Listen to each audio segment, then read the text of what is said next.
Hello everyone, good morning all of you. I hope आप सभी लोग स्वस्थ होंगे, मस्त होंगे और आप सभी लोगों की पढ़ाई अच्छी चल रही होगी।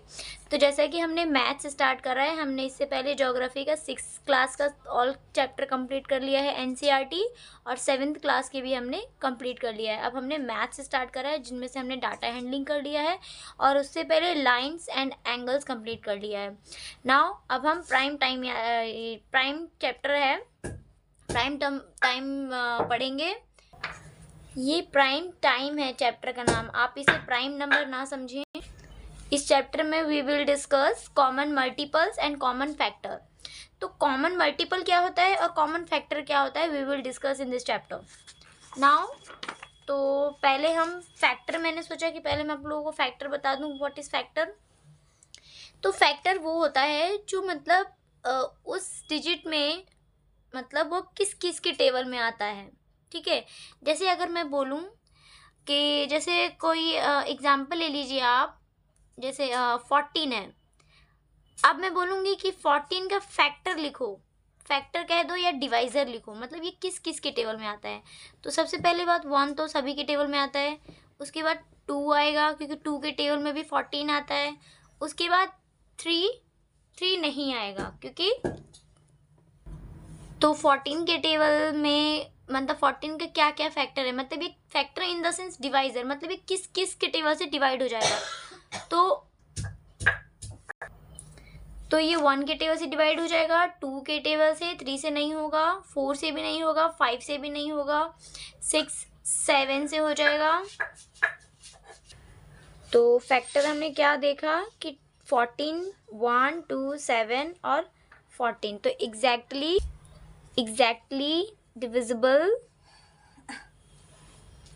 divisible by 1 2 7 and 14। तो इसी को हम बोलेंगे it's called factor, it's called factor, इसी को हम फैक्टर कहते हैं। इसका मतलब हुआ कि जो जो डिजिट पूरा पूरा उसको डिवाइड कर दे उसी को हम फैक्टर कहते हैं। ओके, परफेक्ट नंबर क्या होता है? परफेक्ट नंबर क्या होता है कि आप मतलब हमने जिस डिजिट का उसका हमने फैक्टर लिखा। परफेक्ट नंबर क्या होता है? सम ऑफ ऑल इट्स फैक्टर, जितने फैक्टर है उन सब का हम सम कर देंगे ना, तो वो नंबर आ जाएगा जिसका हमने फैक्टर निकाला था। फॉर एग्जाम्पल के लिए हम देखें तो हमने अभी इधर 14 का क्या निकाला, फैक्टर निकाला था। 14 का फैक्टर क्या था?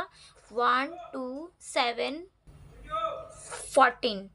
तो हम 14 को छोड़ देंगे, तो 14 को छोड़ देंगे। अब हम इनको सम करके देखेंगे कि ये, अगर ये सम करके ये वाला डिजिट आ गया तो ये परफेक्ट नंबर होगा, अगर नहीं आया तो ये परफेक्ट नंबर नहीं है। जैसे हमने इसको छोड़ देंगे तो 7 और 2 9, 9 और 1 10, 10 आ रहा है तो ये परफेक्ट नंबर नहीं है। ऐसे ही हम दूसरा डिजिट देखते हैं, जैसे हमने 28 का फैक्टर लिया, 28 का फैक्टर लिया, तो 28 किस किस के टेबल से आएगा, पहले हम फैक्टर देखेंगे 1 2 और, तो 28 का फैक्टर क्या है? 28 को छोड़ देंगे हम, 28 को छोड़ देंगे। मैं यहाँ पे इसका फैक्टर लिख देती हूँ, बट 28 को नहीं ऐड करेंगे। तो 1 और 2 3 3, 1 और 2 3 और 4 7, 7 और 7 14, 14 और 14 28। इसका मतलब ये 28 हमारा परफेक्ट स्क्वायर है। तो परफेक्ट स्क्वायर क्या होता है? सम ऑफ ऑल इट्स फैक्टर, सारे फैक्टर्स को सम कर दीजिए बस उस डिजिट को छोड़कर जिसका हमने फैक्टर निकाला है। ठीक है, तो ये होता है हमारा परफेक्ट नंबर।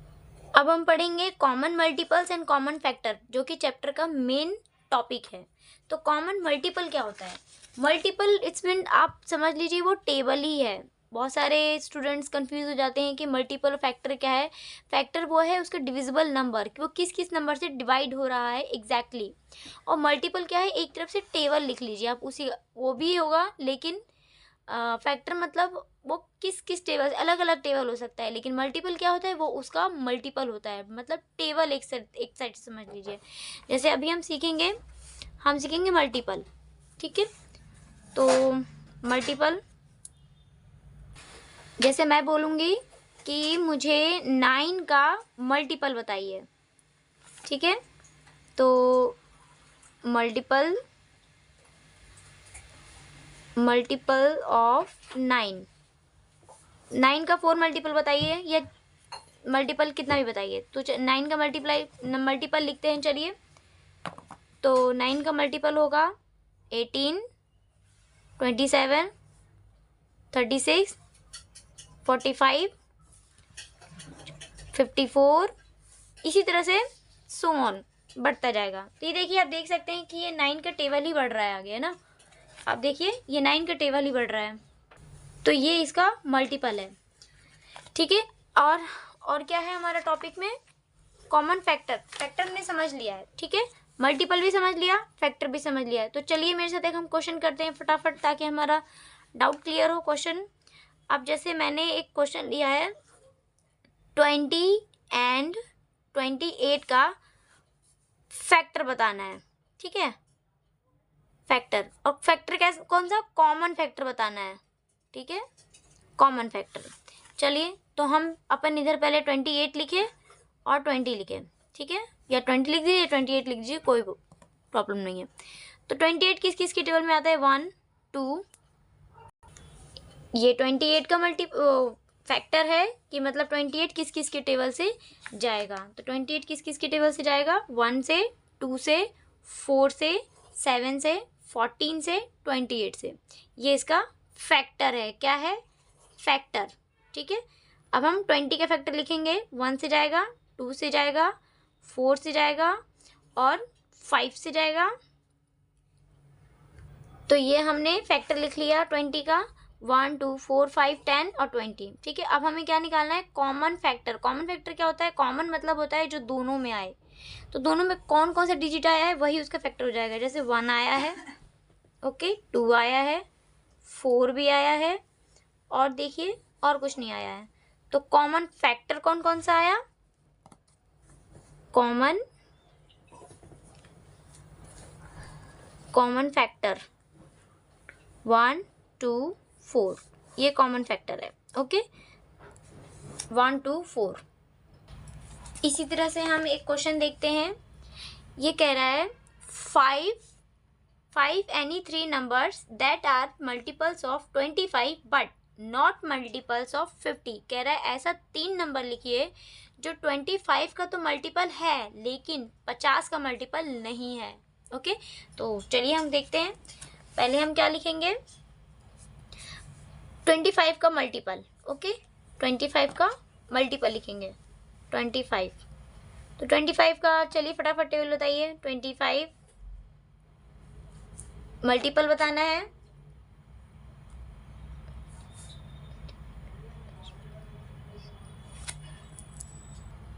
तो हमारा 25 का मल्टीपल लिख गया। 25 का मल्टीपल, 25 का मल्टीपल है 25, 50, 75, 100, 125, 150, 175, 200, 250 और 200।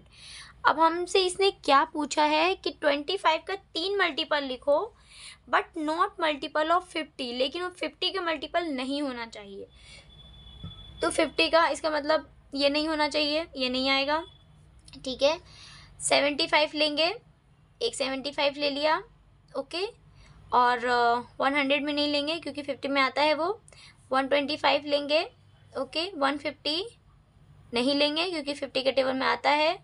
175 नहीं लेंगे, ठीक है, 175। बस 3 पूछ रहा था और यही हमारा 3 आंसर हो गया। 3 multiple of 25 but not multiple of 50।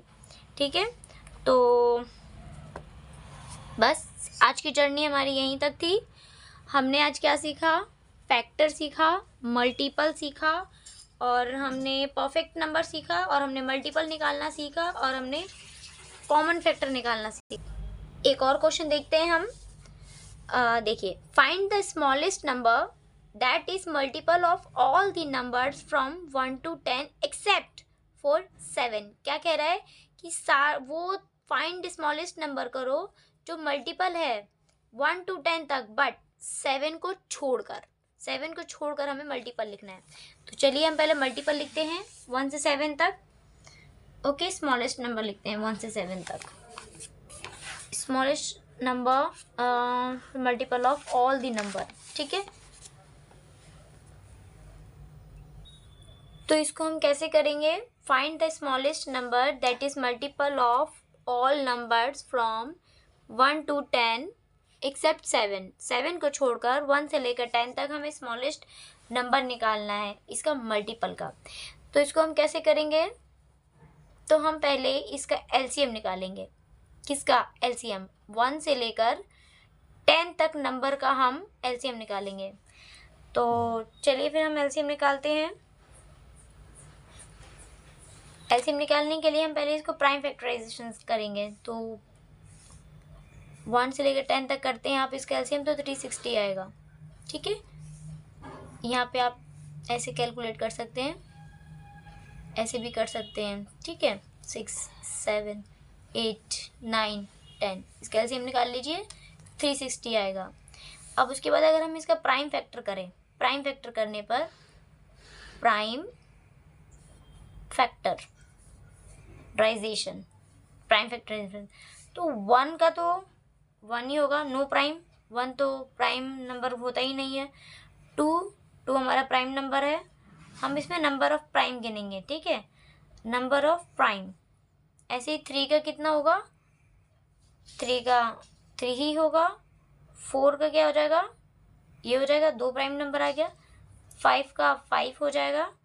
6 का 2 × 3 हो जाएगा। और 8 का 2 का पावर 3। 10 का फैक्टराइजेशन क्या है, जिसको हम कैसे लिख सकते हैं? 2 × 5। अब हम इसमें क्या देखेंगे कि हाईएस्ट पावर किसका है? हाईएस्ट पावर, तो हाईएस्ट पावर कौन कौन सा निकला? 5 का पावर 1 निकला, 2 का पावर 3 निकला और 3 का पावर 2 निकला। यही हाईएस्ट निकला है हमारा पावर। तो ये हमारा हाईएस्ट पावर आ गया। अब हमने इसको मल्टीप्लाई कर दिया तो हमारा 360 आ गया। यही है आपका आंसर, जो उसका मल्टीपल है। क्वेश्चन पूछा था find the smallest number that is multiple of all number from 1 to 10 except 7। 7 को छोड़कर इनका मल्टीपल निकालना था, जो कि 7 में ना आता हो, ठीक है।